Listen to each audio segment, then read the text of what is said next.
poppin', YouTube fam? It's your boy Martin Amini. Before we get into this new episode, one quick announcement. Boston, Massachusetts, we're pulling up May 29th at the Laughs Comedy Club. We still have a few tickets left. Grab them ASAP. Also, Providence, Rhode Island, I'm pulling up May 29th to May 31st. I think we're doing 5 shows in Rhode Island, or no, it's Providence, Rhode Island. It's gonna be fun and exciting, check it out. Also, we're gonna be in Austin, Texas, June 12th at the Cap City Comedy Club. Go check it out, it's gonna be fire. And then we're gonna be in New York City, Long Island, Newark in June. Grab the tickets at martinamini.com. And for any city you wanna see, go to my website, martinamini.com. Love y'all, enjoy. We run this town, we represent, we've always worn our crown. We represent, we're loyal and we're bound to represent. Martin Amini, y'all. Get there, comedyworks.com. Here's the tickets, comedy right now. What's poppin', man? We out here in Denver, Colorado. We looking for the next pro Latino skater, the next Antonio Hawk. It's been kind of cool, man, watching. I don't want to watch too hard because I don't want to come off like a stalker, but it's been kind of, we've been soaking up the local culture here in Denver. A lot of cool things have been happening, but I'll be honest with you guys, after being on tour for like 2 years straight, I just wanted to have a quick moment and talk to you guys. And for all the new followers and subscribers, thank y'all for watching my channel. We've been hooking a lot of people up the past, I'd say 14 months consistently. Good shit, bro. And we wanted to kind of make, not some changes, but it's we wanted to evolve the YouTube channel, maybe add a new segment where I get to get back to my roots. For those who don't know, I started stand-up comedy back in 2012, and up until a couple years ago, I would just go on stage and just tell jokes. In the past 2 years, I blew up on social media for posting my crowd work, where I was kind of roasting homies, asking them what they do for a living. And then from there, I started kind of asking people who's in a relationship, and it kind of evolved to homies coming on stage and finding love and making out, and the crowd chanting Beso. And we took that and performed literally all around the world. We just got back from Australia. We did London.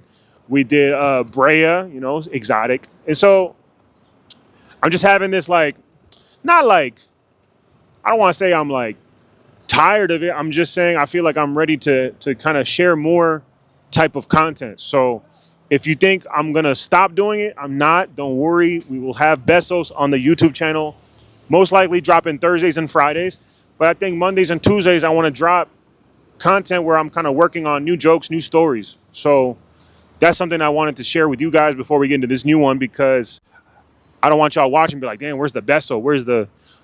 I was expecting to find love today, Martin.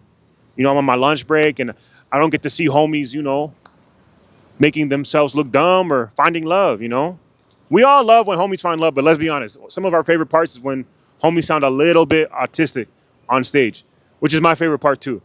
I love it. I still love it. But I also want to work on some new jokes. There's so many things I just feel like I want to share and mad stories. And I think I want to film a new comedy special within the next 12 months. And I think the only way to film a special is to continue to work on my stories and jokes. And I think this hopefully inspires and pushes me to continue to tell new stuff on stage. Mix up the jazz, you feel me? So hopefully you guys enjoy it. I can't wait to see what you guys think of this episode. Maybe we'll work on some new comedy with the homie Alejandro, the opener, because he's been trying to work on new jokes too. So maybe we can include him. And maybe we can enjoy this new process together. So enjoy this new episode here in Denver, Colorado. I don't know what I'm going to call the YouTube title, but the thumbnails back, the past 12 months have been usually me and some girl. And we usually do a little, my wife she edits the thumbnails. That's why the girls always look so, beautiful, because my wife does a really good job of making all the girls look pretty.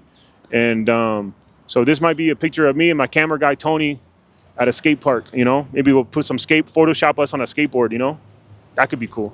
So enjoy, watch it, like it, and comment what you think. If you don't like it, don't say anything. Just be just lie. I love y'all. Enjoy. Peace. Professional. That's the one where you go like that, right? Oh. Okay, never mind. It's always the guy with titties, Titties gonna drive the forklift. He like sucking dick and shit. This is exciting, man. This is actually my third time in Denver. First time I came to Denver was in 2023. It was a very exciting time because so much happened that week for me. First off, I proposed to my wife here in Denver. Yeah. You know, I'll tell you a story about that a little bit later. The day I arrived, the reason why it was extra white was because it was the same day as a Taylor Swift concert. Yes. And it was aggressive, bro. I landed in the airport and I just thought that's what Denver looked like. And then I just started like paying more attention, and then everyone had like a Taylor Swift, like, you know, all the Swifties had their little merchandise. And it was cute, you know, it's nice to see like white love in public, you know? And I was like, aw, so cute, you know? And, but it was overwhelming because I was trying to get to my, you know, the baggage claim, and I remember I was being on like, what do you call the escalators that move like horizontally? Walkway, thank you so much. So I was on the walkway and I was trying to like get past like a white family that was like having way too much fun, right? I was like, excuse me, and I accidentally bumped one of the ladies like, you know, on her shoulder when I was walking by, and she's like, excuse me, watch where you're going. I saw her, she was wearing like a big ass Taylor Swift t-shirt, and I was like, girl, you better shake it off. She didn't like that at all. I thought it was in good taste, you know?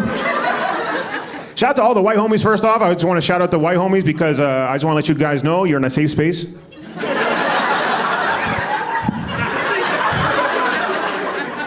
Also, I do have a childhood friend here in Denver. He owns a cannabis store. I call it a cannabis store because he's white too.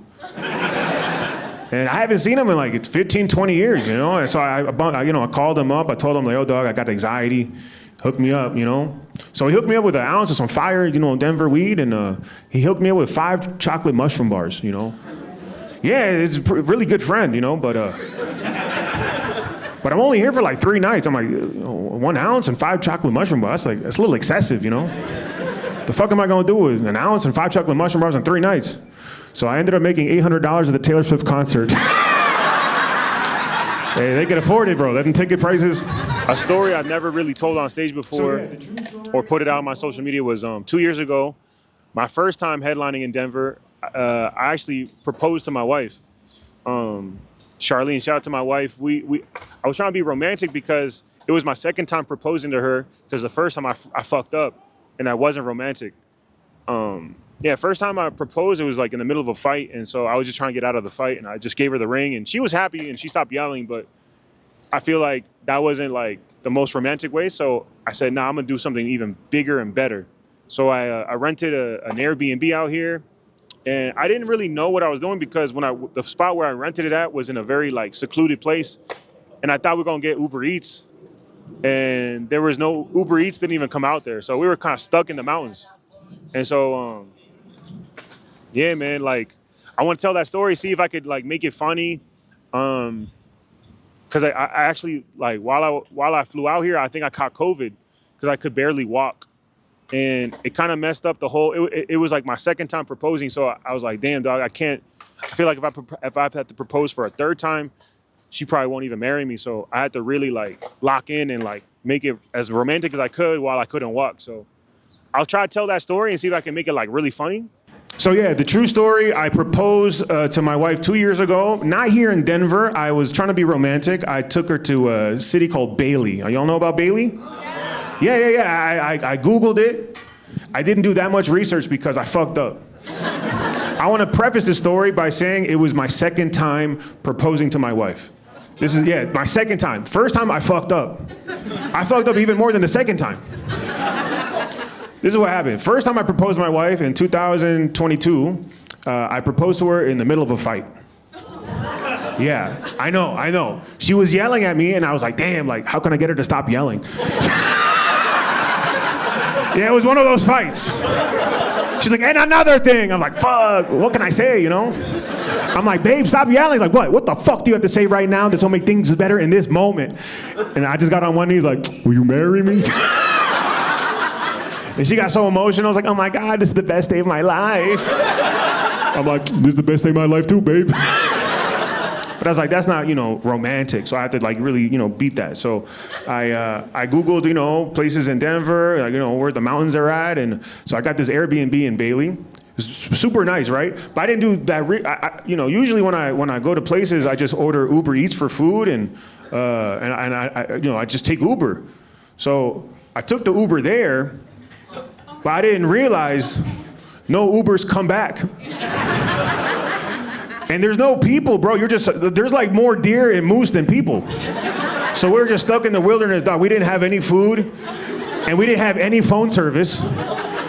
And this is supposed to be our most romantic getaway for us supposed to propose, and she just starts crying like, you fucked up again. I'm like, yeah, I know. And then to top it off, dog, I caught COVID.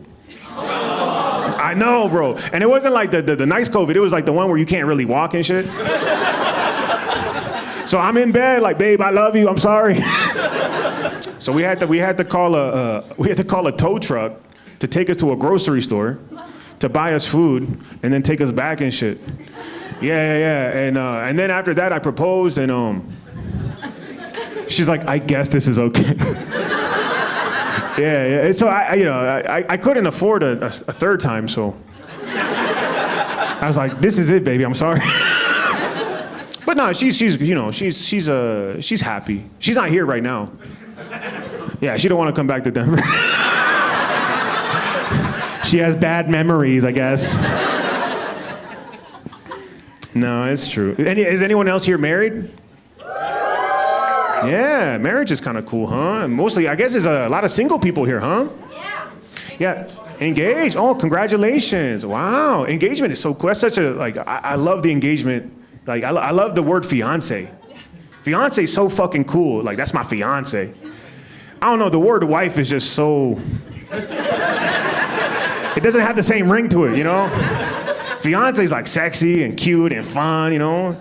Wife is just, it's so permanent and so...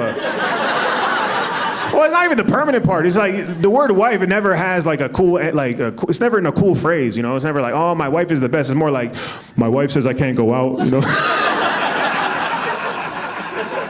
You know what I mean? And what's your background? Mexican. You're Mexican. Fire. Oh, have you seen me before? I have. And then you brought your friend? I don't want to assume that you never seen my clips, but I don't really get your demographic at my shows, like, you know. It's fine. You know, what's your name? Kara. Kara. Nice to meet you, Kara. You know, Kara, one of my what's on my vision board for 2025 was actually to make more white friends named Kara. That was on my vision board. I don't know if you know that. I think the reason why I have so much to repress, emotions and feelings is because I grew up with immigrant parents, you know. Kara, immigrant parents, let me tell you something. There's a lot of trauma. I don't know what trauma is for you, but maybe it's like when you go to Old Navy and there's no sale. I don't know. Like, what the fuck is going on? I don't know what your trauma is, you know. They run out of mayonnaise at Whole Foods. I don't know. I always wanted to share is about how I used to work at a movie theater when I was 15. I was in 10th grade working at this like movie theater in the hood. And it wasn't like a regular movie theater job because I was earning a check, but a lot of it was based on like just trying to launder money that I was making from selling weed. Because I was making so much money selling weed. It wasn't like crazy money. It was for someone in 10th grade, I was making more money than any other 10th grader. And I needed a way to tell my parents to let them know where the money was coming from. So I needed a movie job. So yeah, they had me doing like collecting the tickets. Anyone who works at like a movie theater, you're either like super young, like a kid like me, or like you have mental illness and you're like one of the old people that can't do anything anymore. And so it's like a weird job because you're working with like 70-year-olds, 15-year-olds, and then homies that be doing nasty shit in the popcorn room. So it's like a lot of weird energy, a lot of characters.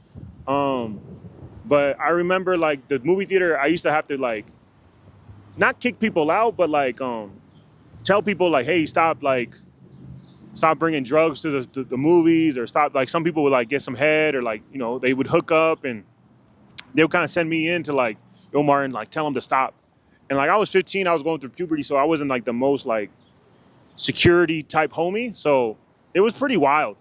And I'm gonna try to see if I could tell this joke on stage in a way that I've never told it before. So hopefully you guys enjoy the longer version of this story. If you think I should continue to work on it, let me know. And yeah, it might be super funny or it might be super awkward, but hopefully you guys enjoy it. Yeah, when I was a kid, man, I used to work in that neighborhood. I used to work at a movie theater when I was like 15 years old, you know, not too far. Back then it was like super hood. I knew it was super hood because people used to have sex in the movie theater. Yeah, and it was my job to let them know that they couldn't do that. I was a 15-year-old security guard going through puberty. I was like, hello? Hello? Please stop fucking in there, hello? Come on, guys, knock it off, come on! Come on, knock it off! Now they just kept fucking harder. They're like, yeah, keep talking like Mickey Mouse. Ugh. I was like, come on, that's not funny anymore. No respect, bro, for a 15-year-old. Yeah, working at a movie theater when you're 15 years old for like minimum wage is like, you know, it's not a good job, you know. It's a you know, I don't want to. How do I say this? If you work at a movie theater, bro, you're either like in high school, mentally ill, or like 78 years old, bro. Yeah, all my coworkers were like 78 or had like crazy mental illness. The guy that like was my supervisor, he was like 40. He was Filipino and he had a glass eye. His name was Ronnie, and he like every time he tried to like teach me like what to do, I just didn't understand his accent.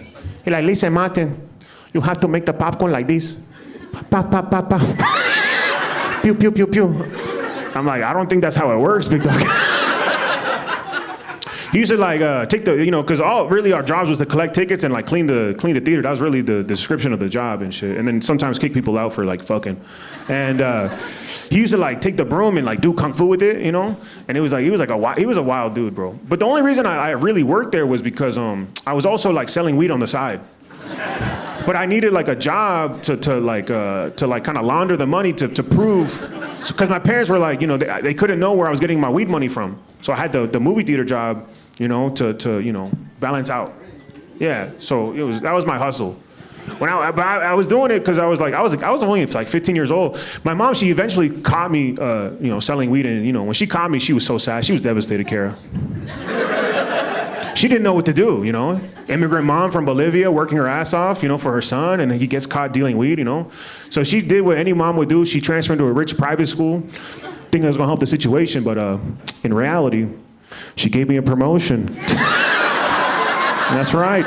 Shout out to private school for changing my life. What'd you think about the movie theater stuff? Movie theaters expanded. Yeah, I said you don't work in a movie theater unless you're like in high school or you have old or have mental illness. Yeah, that was good. Yeah, my supervisor was a Filipino guy with a glass eye named Ronnie. Yeah, there's something there. I think there's something there. And then I talked about trying to launder the money. So my parents didn't know like how I bought all these Jordans. Yeah. Well, I had a good week at the movie theater or something like that. I should add that to the line. You should say something. I feel like if you're the oldest sibling in an immigrant family, you're low key like you're like the pioneer. It's like your job to like, you know, gather information, you know, and try to like share it with the whole family. That's true, right? Who here is like the oldest in an immigrant family? Yeah, you guys definitely got beat the worst. You got beat bad, right? I could tell, bro. I could tell I could look in your eyes. You got fucking, yeah. You got beat. Kara, it's okay. Don't call child services. It's like, what the fuck? All these people got beat? This isn't right. We need to do something about this. It's okay. They're having a good time. See how they're all laughing about getting beat? Like, ha ha ha ha. It's not because they're happy, it's because they got trauma. They don't go to therapy, they just go to shows, you know? Let's laugh about it. Would you ever hit your kids, Kara? You spanked them? How'd you spank them? Like, no. Knock it off, Billy.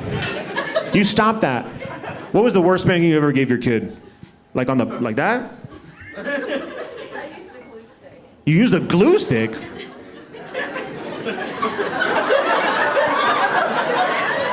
A glue stick is like that big. Oh, there's a glue stick that big. Damn, where do y'all get that shit at Costco? Where the fuck?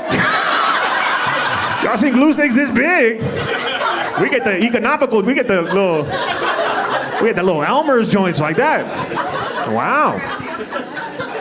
Yeah, y'all be making shit and shit. Wow, hitting your kid with a glue stick. I never heard that before. What about you, big dog? How'd your parents beat you? With a belt and a wire. With the belt and the wires.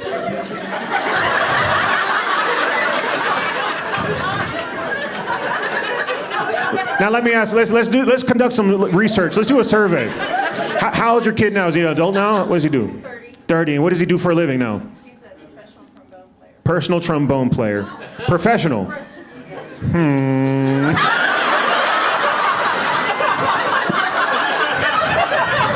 Looks like we found another autistic homie.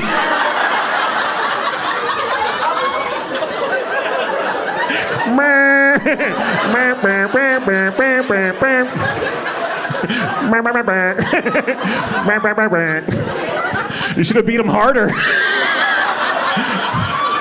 He would have at least played the saxophone or the drums, you know? Fucking trombone. That's the one where you go like that, right? He like sucking dick and shit. Ah!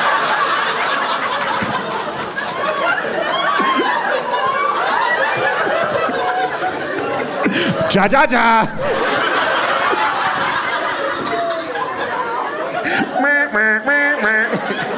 That's our inside joke. That's just for me and you, Kara. You're away from the family. But next time your kid pisses you off, be like, meh, meh, meh, meh.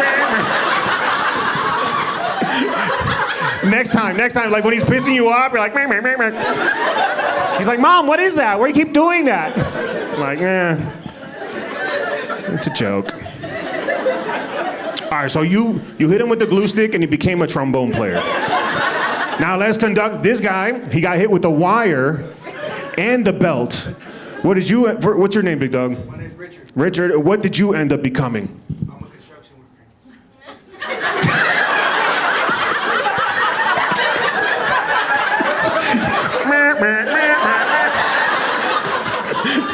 He's got the joke.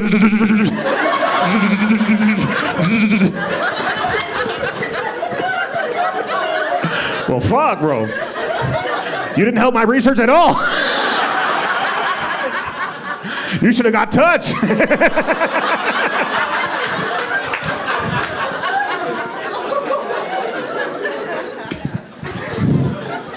But you're a young guy, though. You're young. How old are you? 23. Yeah, you're a baby. You're still growing. You don't know. We don't know what, you know.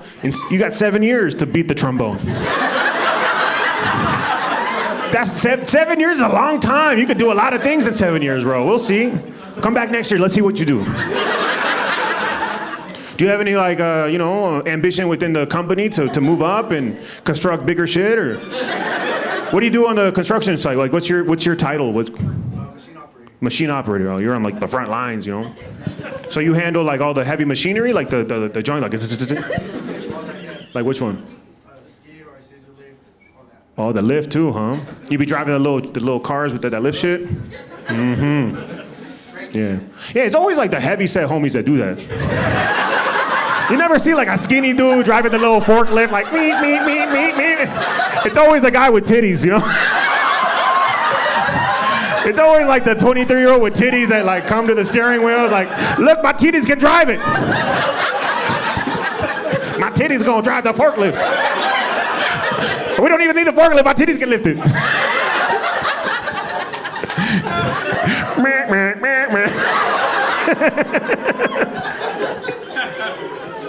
Oh, well. Good times, huh? Aren't you glad you came from Arkansas for your fucking convention? That's good. That's good. Yeah, it's cool, man. It's, but obviously, do you have any kids yet or not? Not yet? No kids? You got a girl or? No girl? Fuck. Oh, well, you got time. You're a young homie, bro. You're a young homie, Do you, so, no judgment. Everyone has, their different, I think you're a nice guy too. Do you have any ambitions of getting a girl one day, or, what's your, like, what are you trying to do with your life? Richard, what are you trying to do? Also real quick, Richard in America, for white people, your nickname for white people, right? Sorry. It's dick. It is dick, though. All right, go ahead, Richard. No, I just recently broke up with my girl like a month ago. Oh, you just broke up with your girl a month ago. Oh, okay. What happened? Like, was it something that, you did, or did you fuck it up, or? Yeah, it's okay. You're young. You have, this is, I have a lot of respect that you admitted you did something wrong, and it was your fault. That's growth. No, I don't know you, but most homies your age were like, nah, it was her fault. But what did you do, Richard, to fuck it up? Went out with my uncle. You went out with your uncle.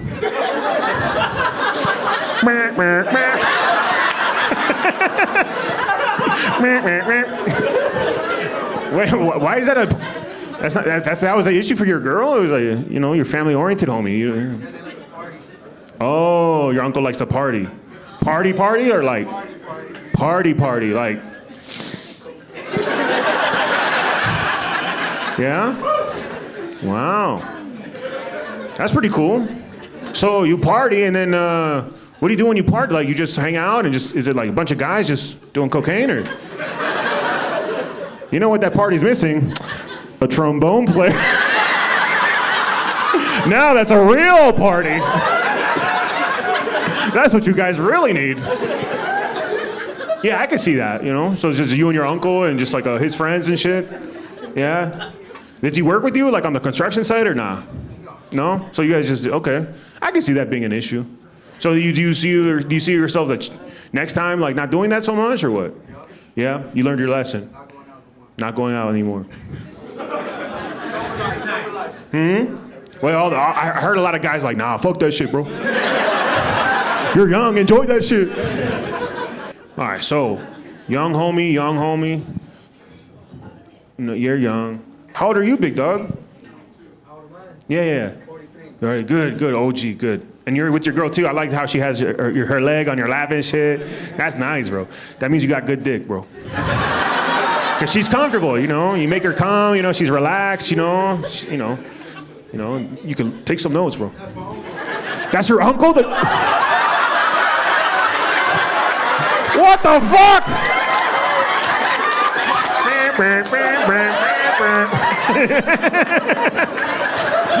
Oh my God.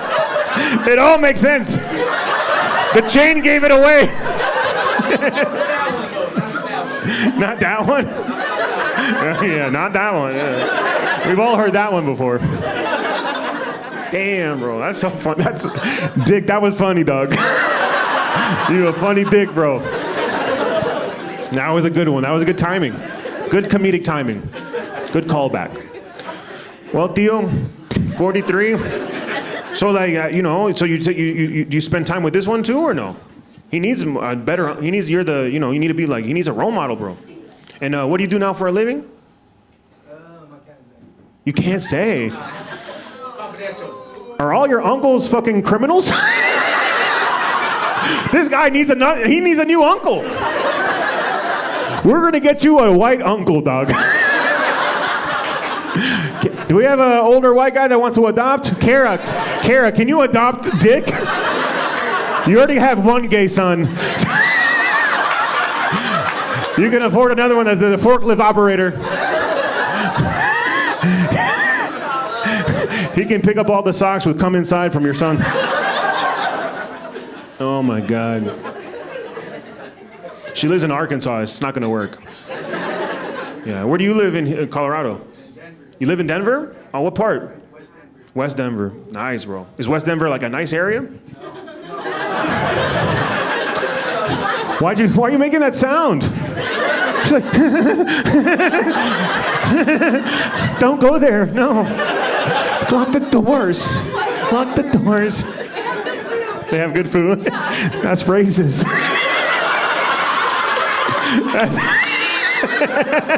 That's so racist. They have really good cuisine. You can taste the trauma in the tamales. Guadalupe, I love these. Oh, you're so cute. You're so cute, by the way. I'm not, these are ja-ja-ja-ja-ja's. But your boyfriend is, where are you from, big dog? Like originally? Costa Rica. Oh, nice. Yeah. I don't know why it was so, it became a geography test, You live in Denver. Are you from Denver, big dog, or no? No, I'm originally from California. I moved here from Portland, Oregon. Ah, the liberal homie. Everything checks out right here. Well, you know, I just want to let you know, until I didn't get your name. What's your name? I'm Heather. Heather, nice to meet you, Heather. You know, Heather, and you're young too, right? How old are you? 30. Oh, okay, never mind. You have great skin, Heather. Is Botox? Yes. Oh, okay. Wow, is it good Botox?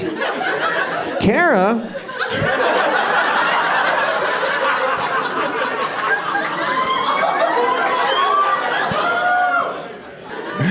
Oh my God. That was fucking fun. You guys were fun, man. You guys have a good time tonight?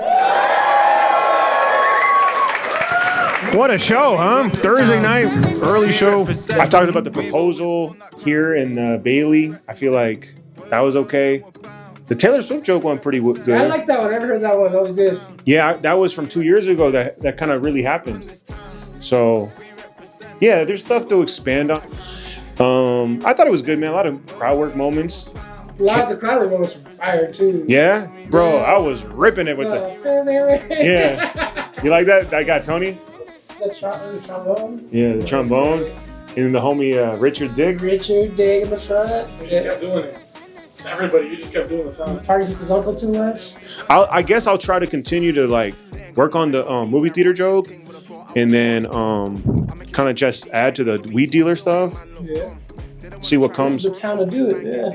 Yeah, and then just maybe just figure out what else I can add to the story to make it more interesting. If you guys, liked any of this tonight, let me know, comment, or let's see if I can improve it. I think it's not about it's perfect. Like you have to continue. The success for comedians is the attempt. You got to continue to try or have the balls to do the new shit. Because a lot of comedians, what happens is they just get comfortable. Oh, it's already they already laugh at it. I don't need to add to it. But if you keep adding to it, then you get real it really becomes a classic joke. You don't want just no regular joke. You want a classic. So that's what I'm trying to do. I'm trying to create some classic jokes. So, I hope you guys enjoy it. Peace. Run this town. We run this town. Run this town. Run this town. Tell them we run this town. Run it like I'm Linford Christie. When I make it out the hood, they'll miss me. Taking a chance on me will sound risky, but now they know I'm bound to make history quickly. Blow the house down like a big bad wolf. Got heavyweight bars, I rep in full. I can see me being successful. Got a bird's eye view like a drink Red Bull. Float like a feather, said I got wings like Conor McGregor.